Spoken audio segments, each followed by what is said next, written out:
Hi everybody, Kurt Zepp here.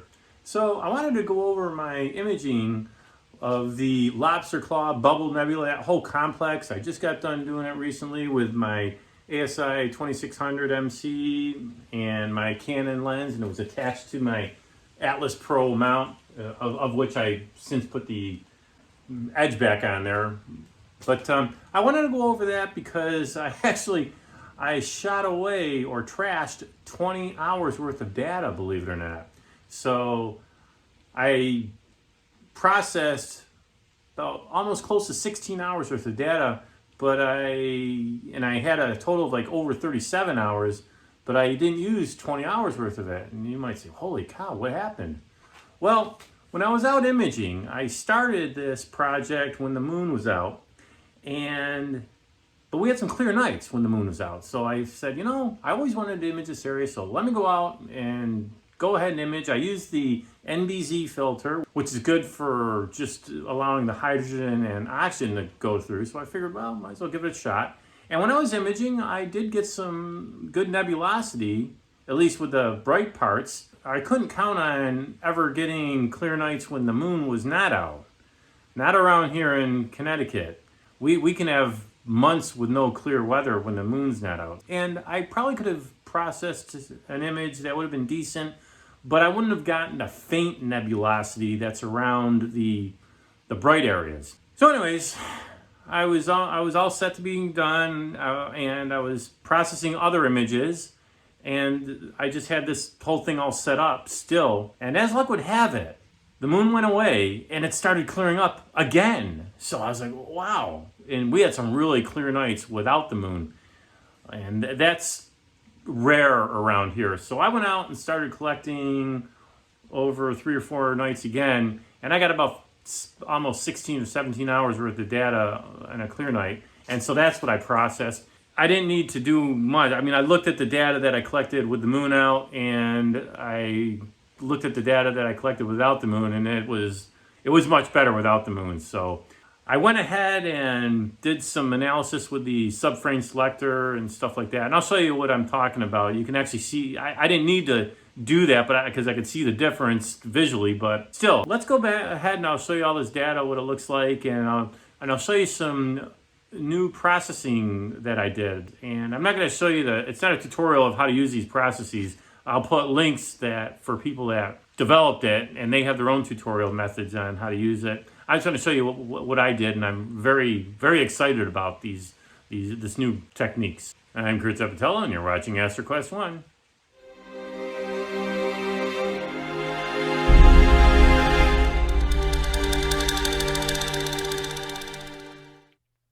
Okay, well here I am in Subframe Selector, and you don't need to be a rocket scientist to see the difference. These first 258 images came from those nights when the moon was out, and this is the data when the moon wasn't out.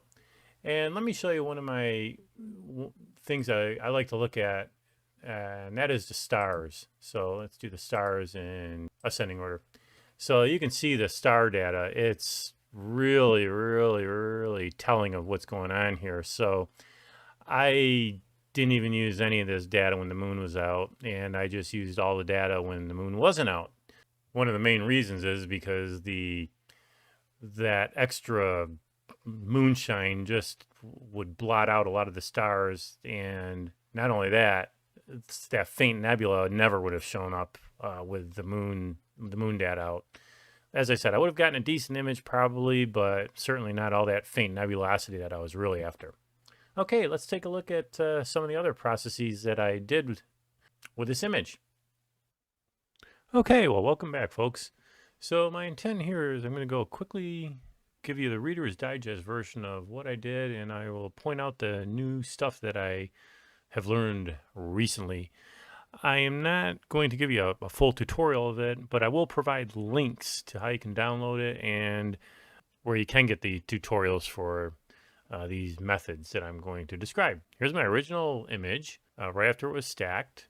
And what I do is I usually do a background extraction. This time I use dynamic background extraction. Let me show you what I do for that because it's a little bit different than most people's background extraction. So here it is. And what I do, I click on it. Oh, by the way, the first thing I did was I dig a small amount of crop, but I'm not going to do it this time. So I usually do a crop off the edges a little bit, and then I do a dynamic background extraction. So here's the parameters I use for dynamic background extraction. I put 2 in tolerance, 6 over here for relaxation factor. This I make 98, and what I do is I put on subtraction, and we'll generate. And sometimes I will remove some of these, like for example that one. I might delete it. You know, if they fall right onto the where the nebula is, I'll delete those things. All right, and then we'll just click OK. Okay, let's see what I can delete that and see what we get. And we get a pretty nice looking image, I think. So you can see the difference. It really did a great job, this dynamic background extraction. Okay, so I'm going to close that out. And so now my image looks like this. So I've already done it before. So next, now here's where I may differ. A lot of people do more stuff in the linear phase. And sometimes I used to do more in the linear phase, but right now I'm just going to make it nonlinear by taking this, and what I do is I come over here to the easy processing suite and I do a soft stretch on it. Okay, and just I'll run it, show you what it comes out to be, and it comes out to be pretty nice. So now it's nonlinear. Okay, so there's my base image that I'm using. All right, the next thing that I'm going to do is I'm going to use Russell Cromin's Star Exterminator on this. And this is a new thing that I do. I now use Star Exterminator. So you just come over here and it's under all processes. Where the hell is it? Oh, here it is right here. So you can download this Star Exterminator. It's a really good program. It does a fabulous job. And I've already run it, so there's no point in showing it. And this is what it came out to be. Here's the stars. And here's the starless image. Okay. All right, so I'm going to minimize the stars right now because I'm really not going to use them. And everything I'm going to do now is with the starless image. So one of these new things that I've learned is Bill Blanchin's methods. Bill Blanchin is this super awesome PixInsight pixel math expert, and I just can't say enough nice things about what he's developed here, but I'm going to show it to you.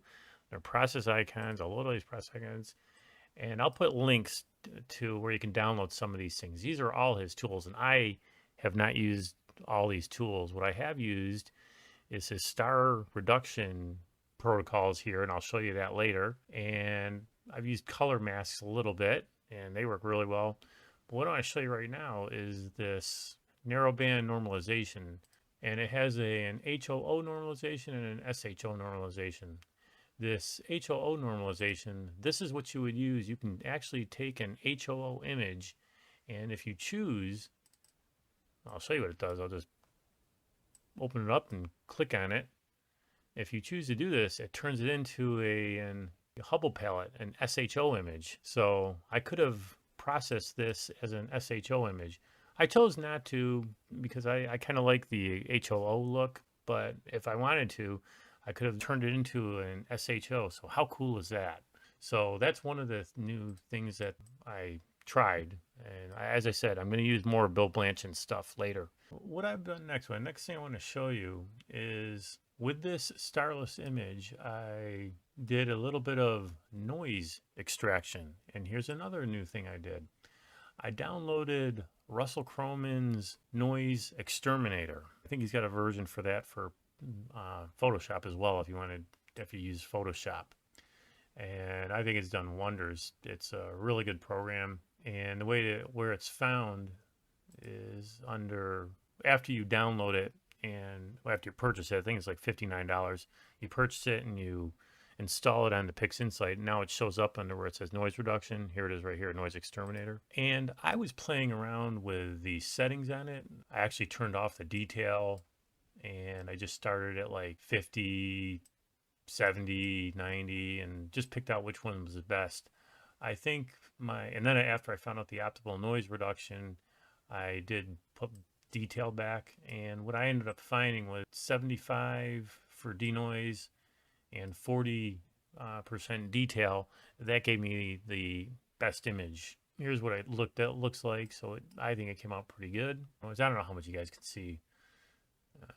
Here's the original image, and here's the denoised image. Like I said, I don't think you guys can really see too much. Here we go. Let me see if I can zoom in a little bit. So yeah, you can see how it's smoothed out, but it kept a lot of the detail. Now the next part, this is the really cool part that I just learned about 2 weeks ago. So I took my starless image it's already had its noise reduction done on it. So I started using this new process called Generalized Hyperbolic Stretch. And if you download that, and again, I'm going to provide links in the comment section or the description section, and you can download it and it pops up into your utilities menu, and here it is, Generalized Hyperbolic Stretch. This is really incredible, this program. It brings out some of the finer details in here that, in my opinion, it does a much better job than anything else I've ever used. You can do this in linear phase too. You don't have to do it in nonlinear phase like I am. And it even allows for you to put masks in here. And if you have a mask already worked out where you sort of want a different color, you can do that. Or you can just go ahead and not use a mask. I'm just going to show you how to do this, to give you a real quick tutorial on it. Let me just do the red channel here. Let's do the red channel because it's the easiest. There's a lot of red, and there's a lot of hydrogen alpha in here.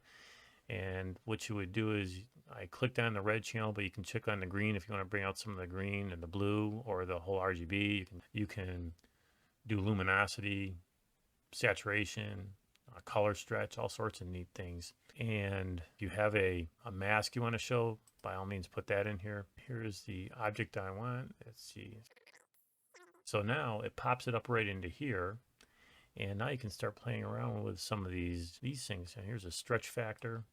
You see what it does. So that's way too much. You can slide back local intensity to whatever you want. Okay. You can start putting these sliders down here as well. And notice what it does to the image.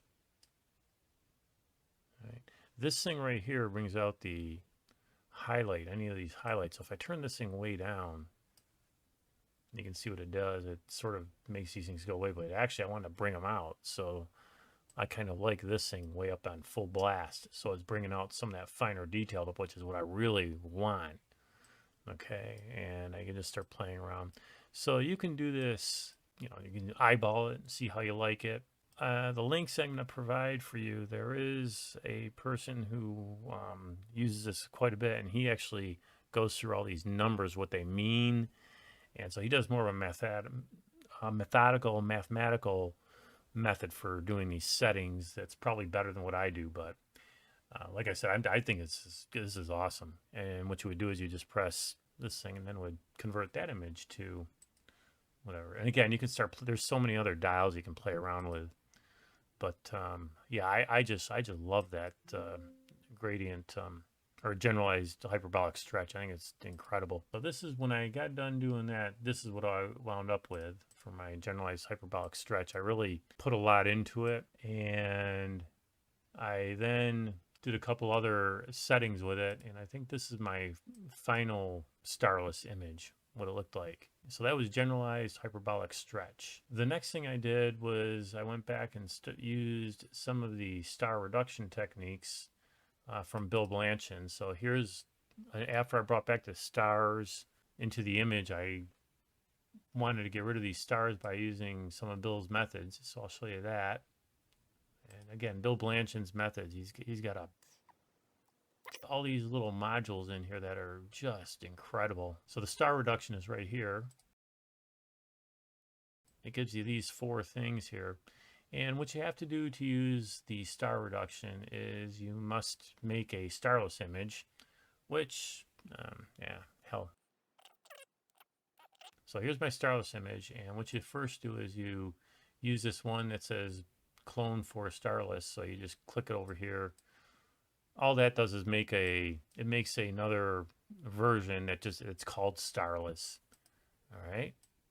And then you bring your image that had the stars in it. Okay, I'll close that out.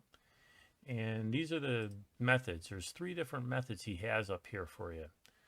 And all of them work really well. I tend to use this one, star method 3. So you just click on it and it does its thing, and there it is. Look at that. So here's what it is, here's what it was, and here's what it is. And if you want a little bit more star reduction, you can change some of these settings here, or you can just rerun it like this, do it again, and voila. So again, I'll provide links for those in the description section. And lastly, what did I wind up with? I did some more tweaks. So this was my first go around.